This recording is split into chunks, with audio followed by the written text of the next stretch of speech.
Ini nchekutanga ndine mibvunzo yangu miviri chete yandoda kutaura.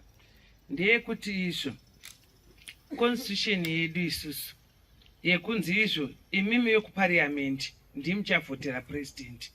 It means kana muri masarudza president, inini mukadzi ndotongwa nemurume wandaenda sarudza, anditongwe nemurume wandisina kusarudza. Which means president anenge akutonga vanhu vemuparliament ndoti ndo amusarudza. Instead singamudi. Saka anozotitonga sei singamudi president wacho.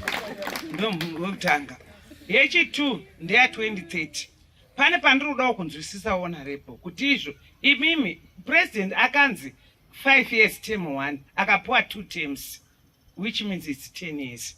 Saka pa 10 years apa dzakunzi plus 2 idzi muri kuda kugadzirisa zvinhu zvamakafoila here pa 10 years kana kuti muri kuda kuita sei pa 2 years idzi.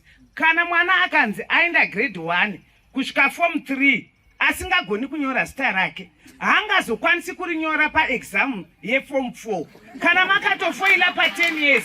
It means 2 years idzi hamuna chamuda kugadzirisa. Pamwe pane zvamuda kutobenefitawo henyu mimi pa 2 years dzamuda kudii, dzamuda kuwedzera isu tichisapa. Saka isiri kuti 2030 no, indamunoti madzimai ati izvo isu hatitongwi nemurume wandisina kusarudza, ndotongwa nemurume wandakasarudza wandakabvuma. Saka president kana ada kutonga isusu tisu tinofanira kumusarudza, asi kana dangotonga parliament chete mosarudza ime parliament. Ndatenda platform yematipa mubvunzo wandinawo ndiri kunyanya kubvunza una Professor Madhuku because avana kunge vabata pabill proposed abolition of Zimbabwe Gender Commission and transfer of functions to human rights. Tiri kuti, does the bill address the gender-based violence? How will it affect human access to justice? And will women's representation in politics have impact?